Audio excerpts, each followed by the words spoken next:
Hi everyone, my name is Yana and I'm a Google Ads specialist. I specialize in bringing targeted audiences to businesses with the required parameters.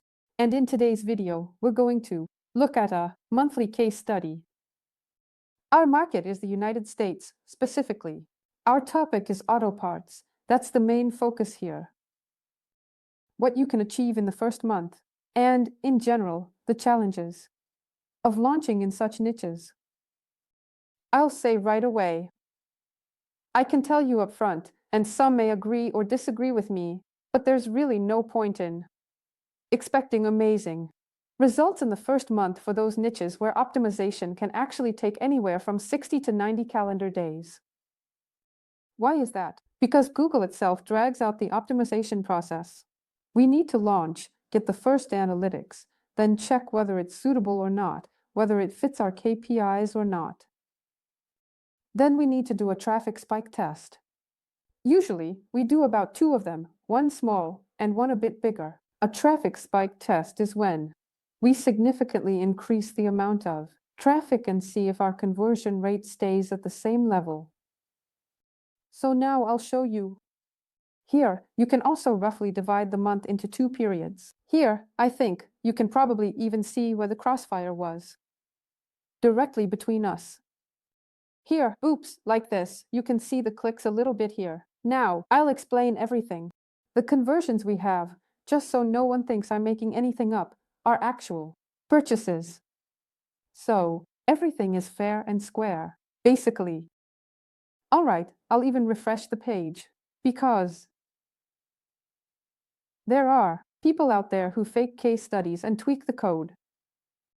All right, let's wait for Google to load and then we'll continue. So, let's go to the overview. All right, what do we have here? It took a long time to ramp up the the advertising account, because the initial metrics seemed really great, just excellent. If you look here, you can see 2,460-3.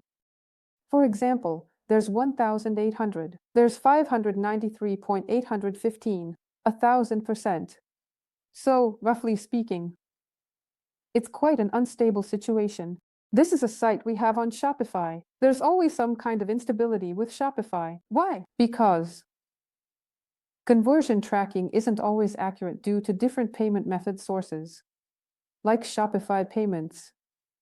There are always issues with Shopify, and this is a problem that directly affects the advertising account. Why does it also affect the advertising account?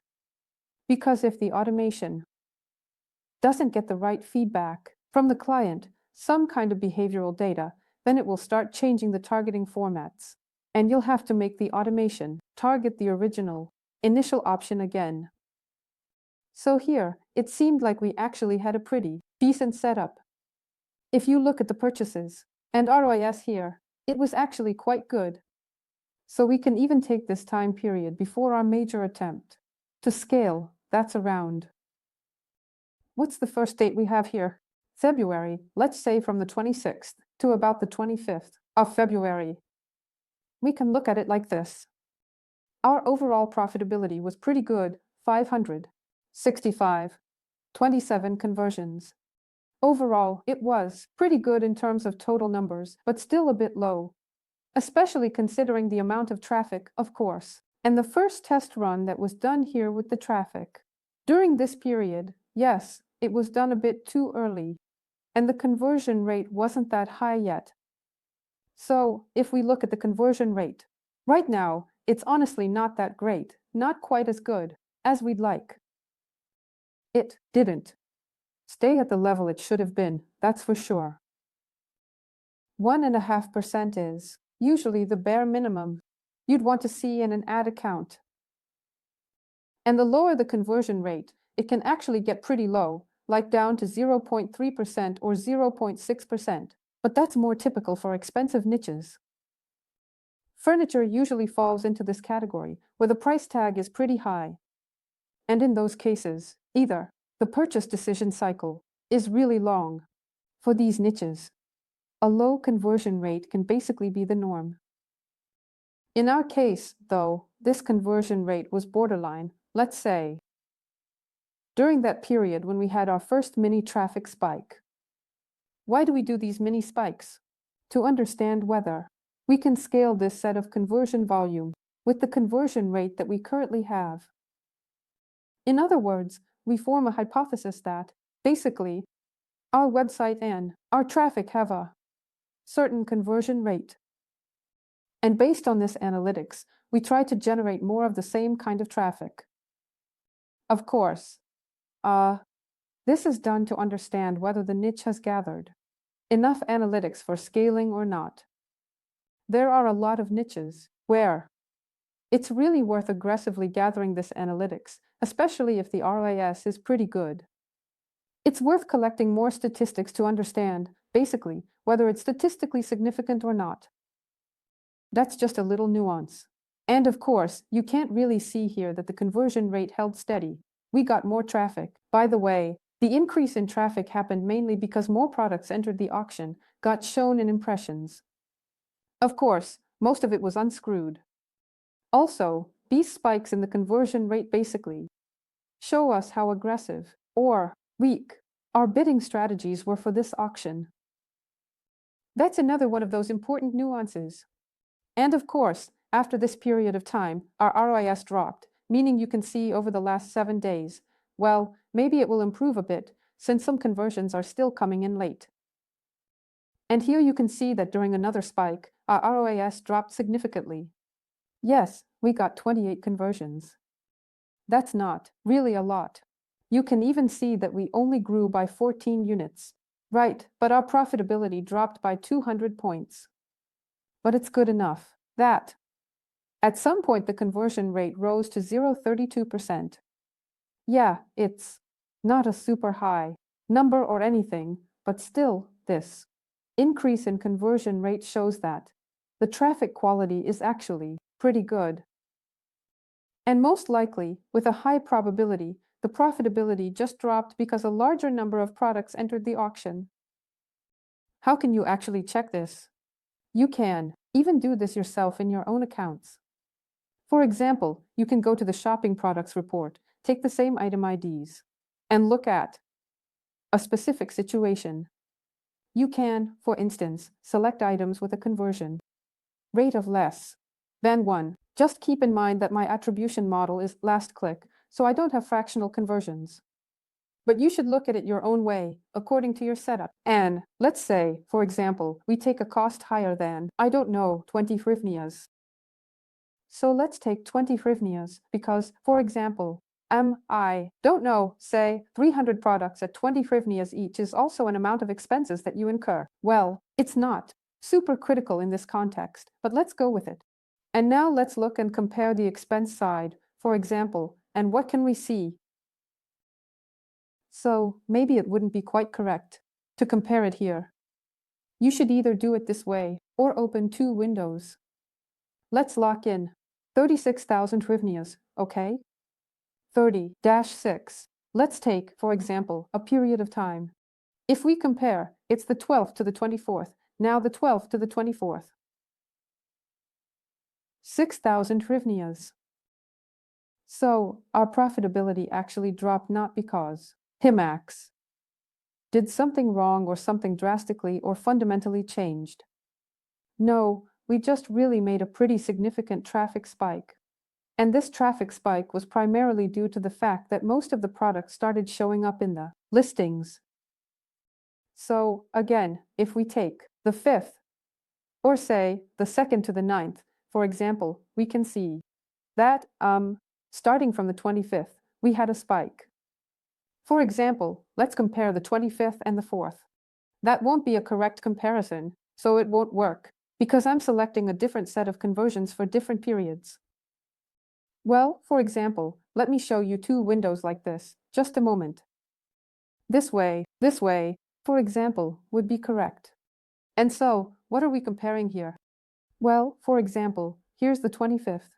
Let's do it this way, the 17th to the 24th, right? Let's take, for example, the last 14 days. Let's do it like this. Let's do it this way, from the 25th to the 9th. Which dates are we choosing? The 12th to the 24th. So, on the first screen, we select the 12th to the 24th. This is just to make sure the number of days is the same.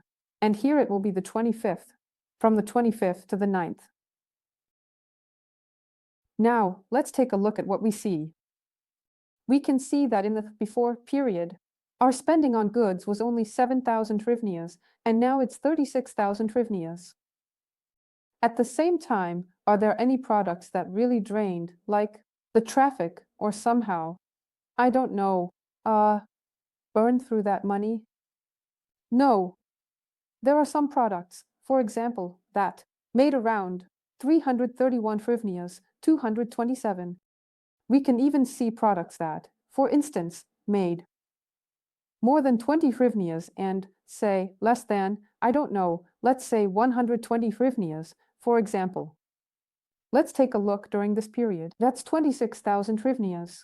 So, for example, this is the main expense category. Or, for instance, let's take 50 hryvnias. Here, for example, you see 1,648 hryvnias. So, there are all these segments of products. That basically generated some traffic. And we just wanted to increase the number of conversions during this period. Well, honestly, I think maybe we rushed a bit and wanted to get results faster, but it is what it is now. So, the drop in profitability during this period is more related not to something like, oh no, the advertising account is terrible, or that the ad campaign optimization mechanics went wrong. No, in fact, it just turns out that we immediately feel these spikes, and we can see how much our bids are either too high or too low, and basically, how well our product assortment can convert or not convert. For example, if you look right here, during this period, you can see by the costs or by the impressions that I'm not hiding any campaigns or anything like that. There are only 2 ad campaigns in total. One of them is a regular shopping campaign, and the other is a PMAX campaign. We always launch them this way to properly ramp up all items. You don't actually need a regular shopping campaign for PMAX to work. And you don't need PMAX for the regular shopping campaign to work either. Here, the strategy options were just set up differently, and there's a reason for that. In the regular shopping campaign, we always set the return on ad spend higher than usual. What? To test things out, well, basically, the return on ad spend is higher here. You probably won't see it in the video, but it's actually twice as high as in PMAX. Why do we do this? First of all, to understand whether the account is basically ready to generate a higher return on ad spend from scratch.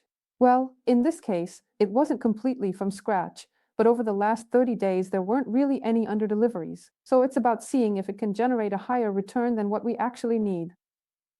Second, in PMAX, we intentionally lower the return on ad spend in order to be as competitive as possible. And of course, in each of these situations, we look at the auction statistics to see where we stand, what position we're in. We check out the competitors, and we look at the metrics that matter to us. If you look at regular shopping ads, during this period we weren't even in the top rankings at all, which is actually great, which is really cool. So, these are the kinds of tests you basically need to run in general. Is there the same kind of analytics in PMAX? We can check right now, auction statistics. As you can see, there's no search here. Is this the type of campaign for feed or not? We also have a pretty low percentage. This, by the way, is one of those situations that really clearly shows that the cross was still a bit early. But why not test it? Especially since before this we saw absolutely great, at least in my opinion, purchase metrics. Moreover, you can see that here, for example, on February 25th, there were actually even more items. Yes, not the entire period may be perfect, but overall, the beauty of the trend, you can see for yourself how, well, it's actually pretty good, in my opinion. So, did this whole period end up being profitable? No, I already mentioned that. The reason is the drop in conversion rate despite the traffic. And I even explained to you the reason why profitability dropped so much. Of course, You can take a look. For example, right here there was a really good spike. Because profitability was high here, there was a safety margin. Why not do it here? Of course, in the impressions. You can even see that the impressions changed, although the clicks, for example, mostly stayed in the same block. You can see that purchases here really aren't super stable. Here, unlike T-Max, you see, well, maybe that's because I'm looking at all the campaigns, right? Here is P-Max. P-Max really ramped up very slowly. It took its time to gather analytics, but it also has its own nuances. Overall, I think the result is pretty good. For the first month, we could have saved a bit more money. Basically, we could have just waited through this whole period. But I was itching to get started. There are 2 campaigns, and you need to monitor them and keep an eye on the product assortment. So far, by all indicators, it was too early to start cutting. Right now, with this spike in traffic and clicks, it's the perfect time to cut some of the products. Why cut them? To weed out the products that are super expensive, to remove the ones that, for example, have already run but didn't bring any conversions, the products that didn't get any clicks at all, and to single out some stable cash cows that can keep performing. Basically, with this analysis, you're already set for the second month of optimization. It's clear which product performs better and which one performs worse. What profit margins should you set? Well, basically, just like the textbook says. We could have done even more. But as you can see, with a bigger, though not that huge, spike, it's visible here. Things don't always go so smoothly. For example, during these periods, our conversion rate dropped a bit. Sometimes it was really 1.70, but then 1.20 or 1.09, 1.70 again. It's unstable. Not the entire product range converts as well as we'd like. These are signals for you, first of all, that you can set higher profit margins. Don't be shy about it. Yes, for those with low profitability and those with higher profitability, the auction statistics are more or less logical and justified. Also, in the auction statistics, I noticed, for example, that there's potential for additional segmentation, not just by average check or product assortment, but also by structure, right? Our cash cows, dogs, stars, and zero performers. And there's even more room for optimization, because if we're seeing some really serious competitors coming in, like eBay or large-scale budget players like Amazon, that means there are niches where you can really carve out your own piece of the pie, both in terms of product segments and auction segments. I won't say which ones, but you can do really well for yourself, even if there are some competitors who might enter the market in a pretty aggressive or unreasonable way. So, in general, I think it's actually a pretty good case. Yeah, you're not going to get some crazy 1,301 sales for $5 here. Here, after all, it turned out to be a bit more expensive in the long run, but basically, we still managed to try out and even test a larger set of products to see how well they could convert into positives or negatives. That's a little case study about the states that I wanted to share with you. I don't know, maybe I touched on some important points for you, or maybe not. There are some nuances. Maybe you could really spend a long time breaking down just one case. Some of those technical details, like why you launch it this way and not another way, which products, why did we decide to do a test run at that particular moment and not another? Why, of course, couldn't the product generate conversions throughout the entire period? Did we launch it on the rest first? In short, we could talk about this for a really long time. This is just the standard way to show, basically, what was done, why it became more expensive, why that period was pretty good, and why the period after that got a bit more costly. To basically show how the team works, that these data you're seeing now are the result of thoughtful, systematic actions by the team, not just a stroke of luck where we happened to catch some traffic and rode the wave. That's the kind of case I wanted to share with you.